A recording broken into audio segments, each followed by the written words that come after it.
wonder if you have ever gotten to the end of something that you really wanted to accomplish, like you've reached your goal, you've crossed the line, and you don't even pick your head up. You're just on to the next thing.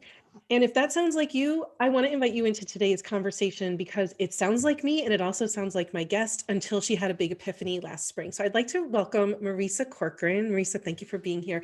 Marisa is actually one of my favorite copywriters to follow, and she is excellent at helping people understand how to magnetically attract the right dream clients to them. And she's an amazing copywriter. She helps her clients create an unmistakable, uncopyable message. And so I'm so honored to have her here today to talk about how we can create more ease in our lives and our businesses, because it's really best for not only us, but it's also best for our businesses and our clients. So thanks, Marisa, for being here. Oh, I'm really excited to be here, Jen. Thank you for having me. This is really fun. It's fun to speak to another Syracuse person. That's right. I Marisa always love lives in Atlanta, but her home is from Syracuse. born and raised in the snow, like where it would snow in April and you couldn't go outside in April. Or that time when it snows on Mother's Day and you're like, I can't believe we live here. Oh my gosh. I remember them saying there was like that Syracuse marathon and they moved it to April so that they would stop having blizzards during it. And then the first year that they did it, it was a blizzard on the day that they did it in April. And I was like, that's the most Syracuse thing. It's so true. That and Wegmans, it's like the most So let's Syracuse move thing. it to Mother's Day and then it'll snow on Mother's Day. 100%. Yeah. You never know. I always say like in Syracuse, it's really like May. It's like, okay, I think we're in the clear, but still. Right. Still. Yeah. Can you get us started by talking about your business and your expertise, and then we'll move into talking about the stuff I really want to talk about today. Yeah. I mean, I think you did a great job of saying it. So, I help coaches and creatives uncover what to say and how to say it so that they can magnetically attract their dream clients. I think that a lot of times we are diving into like a business mastermind or with a coach and diving into like, selling and lead generation and all these things without actually, we're focused on the marketing and we're not really focused on that foundation and that messaging, which can make all those things a lot easier. And that's what we really focus in, or what I really focus on with my clients. And then showing you then once you have that solid, which you said, like an uncopyable message and the core copy pieces that support it, then we show you how to amplify that and create your own stage and bring your audience and your people to you. So you don't have to rely on referrals if you don't want to. You don't have to hope that someone sees your comment in a Facebook group, or even go into paid ads. It's all kind of organic and creating your own stage, but it starts with that message and the copy. I think a lot of people don't take the time to do that because it's not necessarily, a lot of people I think don't think they're good at it and it's not fun for them. So I always feel so discouraged when I see somebody who's started with like branding. What are my logos? What are my colors? Here's my website, but they haven't gotten the messaging down. And so sometimes I go to a beautiful website, but the copy is not relatable at all, or doesn't even say anything. It's like a bunch of hot air. And so I think that what you teach people is so foundational and important. Yeah, I think you can get away with a lot. And I am a firm believer you cannot get away with a muddied message. If somebody doesn't know, I always say you want people to follow up with you out of curiosity, like tell me more, not out of confusion. And so we can tweak the design, we can do all of that. But if a message isn't there, I find people struggle. And the minute that we get that clicked in, some of my clients won't even tweak anything on the website, but tweak that message. And they're like, oh, people are signing up for my lead magnet. They're booking a call with me. And it's like, yeah, because they understand what you can help them do, which is key. So what you're basically talking about is ease, which is what I'm talking about all month long, how to create more ease in our business. And I want to bring you back to that email that I got from you May of 2020. You had just kind of finished a huge push in your business and you had promised your audience something else, but you pressed pause instead. Can you tell us about that moment? Yes. Oh my gosh. First off, isn't it nice to be like, 2020, like last year? I want to preface by saying that I recognize that 2020 was a hard year I think all of us experienced in some way, personally, collectively, the trauma of the year. So I always want to recognize that for everybody, for a lot of people, it was, the worst year of their lives. They lost loved ones. They themselves were sick. There was so much that was happening. So I always want to preface that and to say that I felt very blessed professionally, because in April of 2020, we had come off of having about a $250,000 launch, which was incredible considering what was going on in the world and in the country. And, and I felt really excited to welcome in these business owners that were just committed to creating this uncopyable message Mm-hmm. in an unprecedented. We used to say, like, last year, like, every time you hear the word unprecedented, like, drink, I was basically drunk all year, because I was Right. just like, but it truly was this unprecedented time. So we had come off of this launch, and I had promised that I was going to do, like, for the lack of a better word, like almost a downsell into a little bit more of a self-study, like having like a copy confidence society, like selfie kind of self-study program. And so I got done with the launch, and I remember looking at an Asana, like at all the tasks and things that I had to do to now create this. Mm-hmm. And I remember just Voxering my own coach and just feeling not excited about it. And it was like I had just gone over the celebration that I just made $250,000, Right. like $250,000. And I was just like, okay, what's next? And I remember being out because literally that's all I did last year, and we still do, is just take walks. Because Mm-hmm. what else is there to do? My husband and I would like put a Corona in like a thing and like walk around our neighborhood. And we were on one of these walks, and I just said, as I was boxing my coach, I kind of verbally processed it, where I was like, why am I doing this to myself? Like, I haven't even given myself a chance to celebrate this Mm-hmm. and to let it sink in, and to really make sure that I am fully present for these people that have put their trust into me to come into this program. Right. And so I just decided I'm not going to do it. I'm not going to go ahead and create something else. I didn't need to financially. Mm-hmm. And even if I did, I definitely didn't need to, like, in my body. I was tired.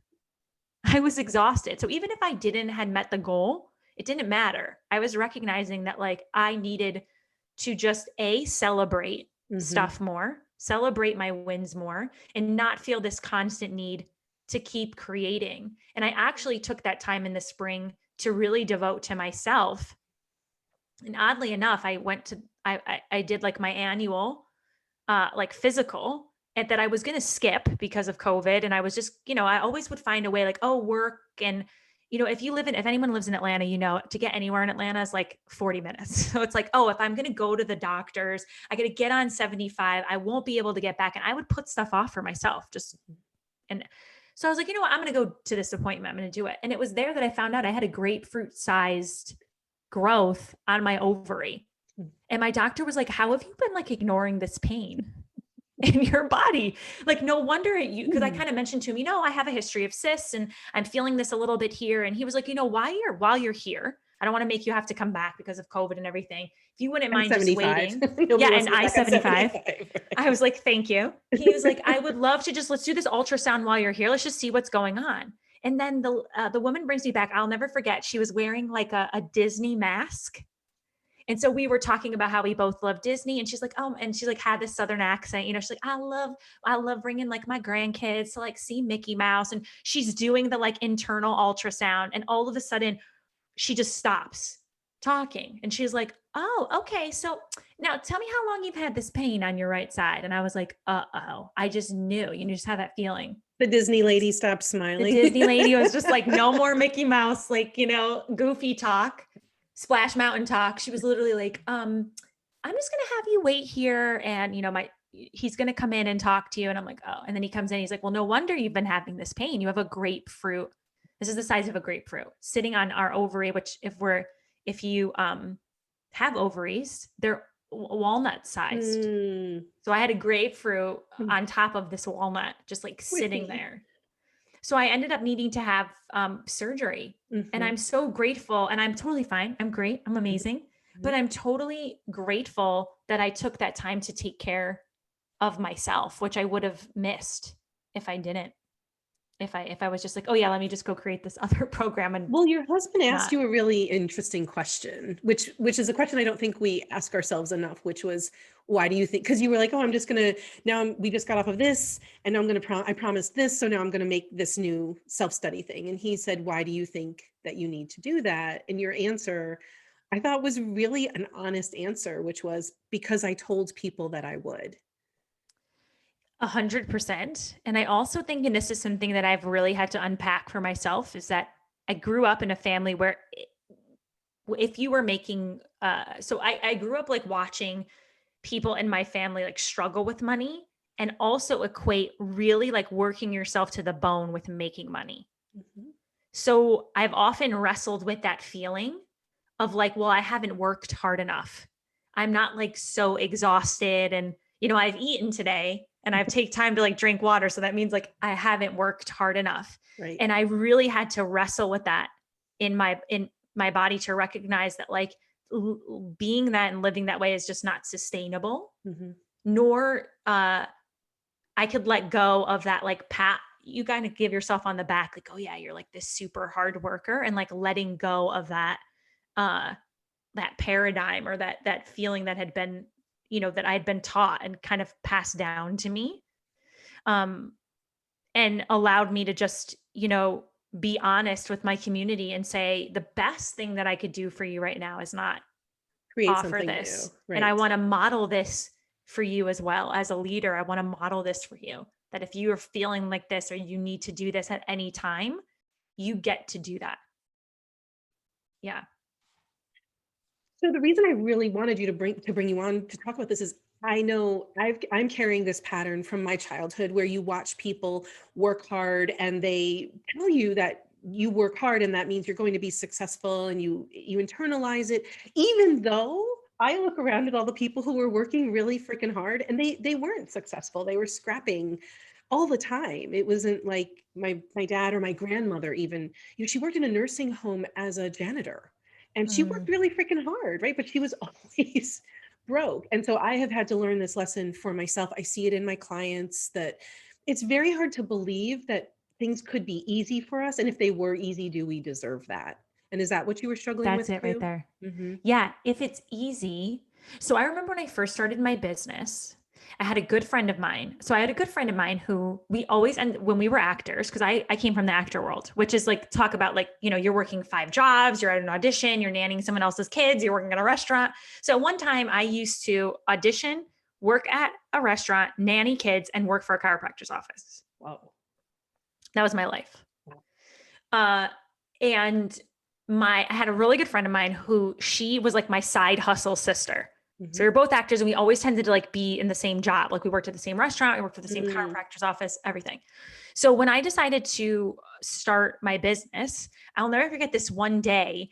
I just had this afternoon where I just took off like on a Thursday. My husband and I went apple picking. Like we used to, when we lived in New York City. So we had our cars and we went upstate for the day and like, or not upstate, like fake upstate, not real upstate, like what we know. But like when these New Yorkers call upstate, and it's It's like like Harlem. we went like to Harlem. What do you mean? Westchester. You went to Yeah, Westchester. we went to literally like, like 2 seconds away. And I remember her and I talking on the phone, like, oh yeah, we went up, and I could hear it in her voice, almost like, you're off, like you're not working.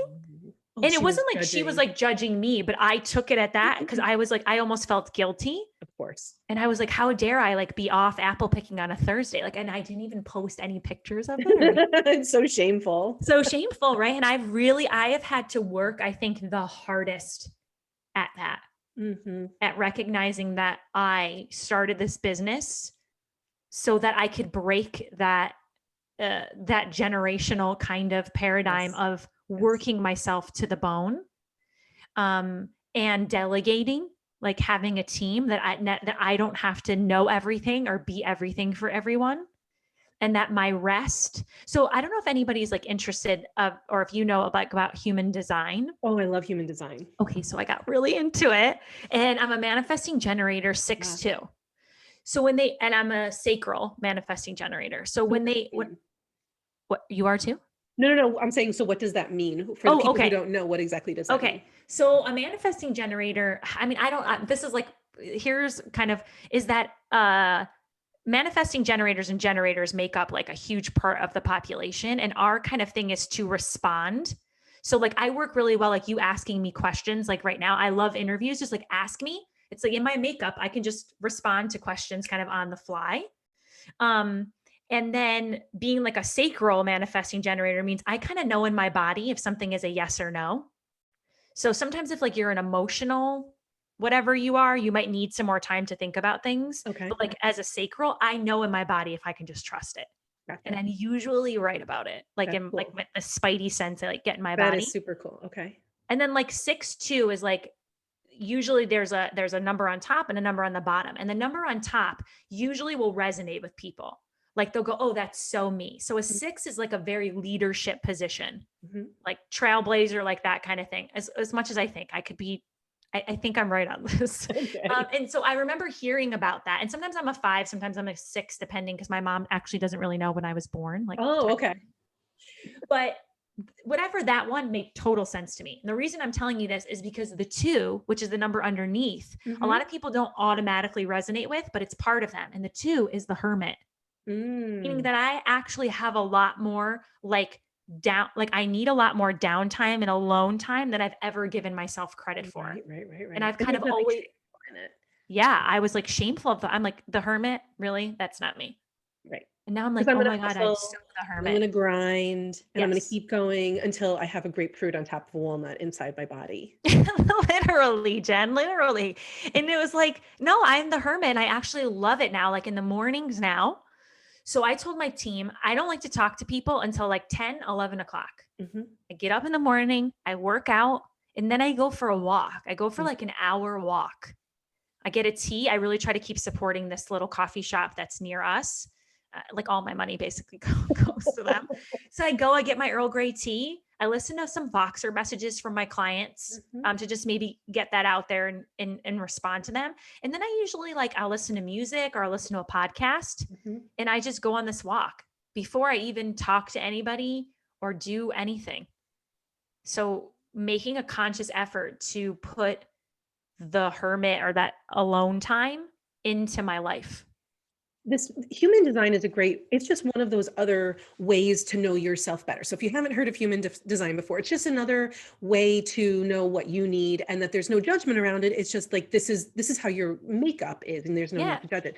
Except when you've been born into a family and you've literally recorded it all in your brain and you're watching these messages for your whole life that, oh, those rich people are assholes, or rich people are greedy, or people who don't work hard, like we don't respect them.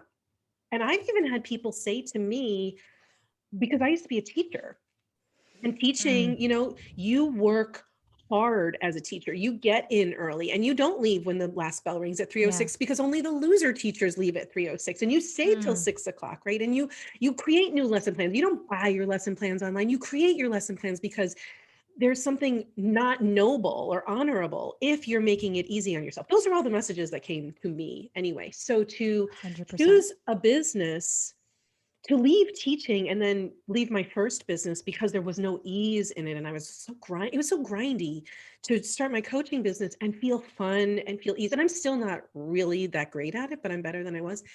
But somebody can say to me, oh, it must be nice to, and then fill in the blank with whatever it is, go apple picking on a Thursday. And that'll just gut me. That'll just gut me oh yes. my God, I'm such a loser and I'm such an asshole. And all of these people are still grinding away and working so hard. So, I think it's so important that we have these conversations reminding people that very successful business owners aren't grinding away and hustling to success. Or if they are, they can only do it for so long. Yeah, I like to think of concentrated hustle. I have times of the year when I know, right? If copy chat is happening or if we are in a launch phase, I know and I'm prepared for that. But now I make sure that there's ample time after that. That is, so this past summer. So, okay, I had my surgery. I ended up having my surgery in July. And we did copy chat in August. And when copy chat ended that Friday, the next day, that Saturday, my husband and I woke up and we went to, which is our favorite place, which is Kiowa Island, South Carolina. It's epic. It's out of a Nicholas Sparks movie or something. It's stunning. It's unbelievable. And we went there for 2 weeks. And it was the best feeling. And again, something that I want to model for my own clients and in my community about the need to have those those periods of rest. Yeah. Yeah. You said that you carve in time for your personal physical health. You said that you tell your team, this is what I want in terms of communication. This is what I want in terms of time. You've carved out time for like the concentrated hustle. Are there any other tools that you've adopted that might be helpful for my audience to start adopting? Yeah. Um, I think it's really important, like we said, which is to carve it out. I think a lot of times it's like, okay, I'll work out more but it's like an afterthought. So it used to be an afterthought for me. It'd be like, okay, well, all these things have to happen and then I'll get it in there. So, right, you know what I mean? So like actually 100%. as you do your week or how you schedule things, that like it's just a non-negotiable. I Like love I'm that. going to get up, I'm going to work like that, I'm going to go for my walk. Like those are my non-negotiables. Mhm. So I think it's actually important to actually schedule it and carve it out. Well, I love this conversation because really what this leads us to is intentionality and specificity. And if we can just tweak this a little bit, that's what you have to do with your copy. You have to, if you want your business to be easier, like yes, we're going to carve in time to take care of ourselves, but we also really need to work on things like attracting clients to us more easily. And I know that copy is one of the things that does that. And I know that the more specific you are with your copy and you carve out the time to write good copy, like so everything here is all about, whether we're talking about copy, whether we're talking about general marketing or generally working on our business, taking care of ourselves is a foundation, but we also have to take care of things like the stuff that we don't like to do. And for many people, that is copy. And I know that that's your expertise. And for you and me, copy is fun and easy. But for most people, like this is another part of their business that they just like make too hard. Yeah, 100%. And I think it's I think it's like the number one skill that will benefit everybody if they take time to learn it, and it's going to be different for everybody. So also like copy is it's like what we're doing right now. So a lot of my people will come to me and say, Marisa, I don't like writing. So Mhm. I guess I'm not good at copy. And it's like, that's not true, because if you're doing Facebook Live, maybe you love video. Yes. Maybe you love audio. So even if you were to start a podcast or you were to do weekly lives or Instagram stories, or you are a writer, right? No matter what, copy's like everywhere in your business. It's like water.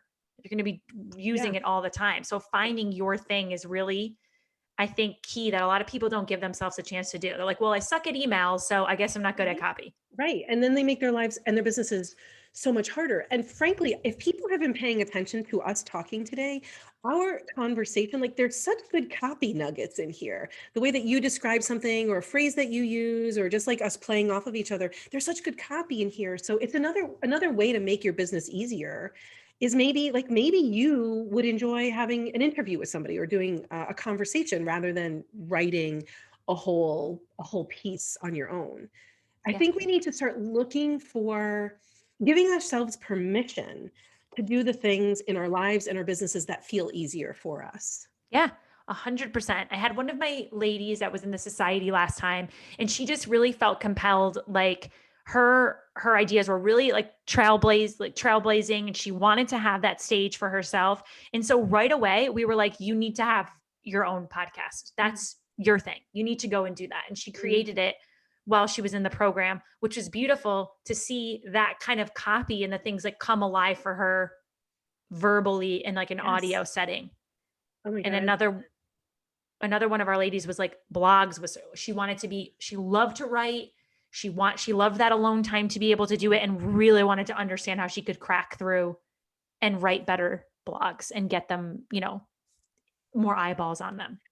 So ultimately, I'm so glad that you're here because I don't think enough people are talking about ease, and it's okay to have things come to us abundantly with ease. You don't have to be woo woo. You don't have to be spiritual. Like you don't have to be a hippie to believe that you deserve ease. But it is a pattern we need to first acknowledge and then work on. So thank you for letting me have this conversation with you.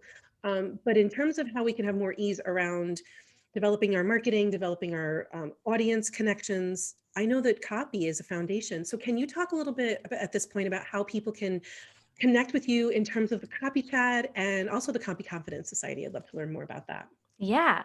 So the best place, I really feel like we've made coffee so freaking fun inside of the copy chat community. And I think that that is the best place. So Our next copy chat is coming up February 15th through the 19th. And it is absolutely free to listen into the series. And as of the beginning of February, you have the opportunity to sign up so that you'll be ready for when we start. And it's a whole week devoted to, from thinking about how do you collect and write better testimonials? How do you, create a lead magnet and have a really great call to action? We're talking about like pre-launch copy. We're also going to be talking about human design as well this season, which is really fun. And then we also have some other things about leading in times of trauma. Which is also copy in the sense of like, how are you communicating with your clients during like a year like we had last year? So we have some outside the copy box interviews as well this year, but really fun. And so the best place for that is to go to thecopychat.com in the beginning of February. But if you want to definitely make sure that you don't miss it, I would say just join the Copy Chat Facebook group now. We're a really fun crew. I go live in there every week. There's a whole community like devoted to copy in your business in there. So if you come into the Copy Chat Facebook group, that's the best way. So you'll be notified right away when you can sign up for this season to listen in.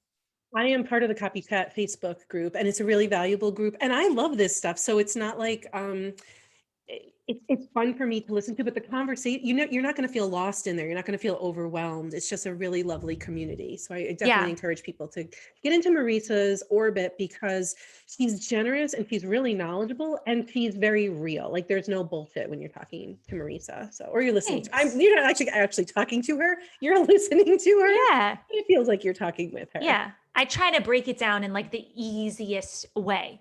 I remember I was like this as an actor too. Like everybody would sit around and like everybody would be like so dramatic and like using all the big like words. And I was like, does anybody here watch Real Housewives?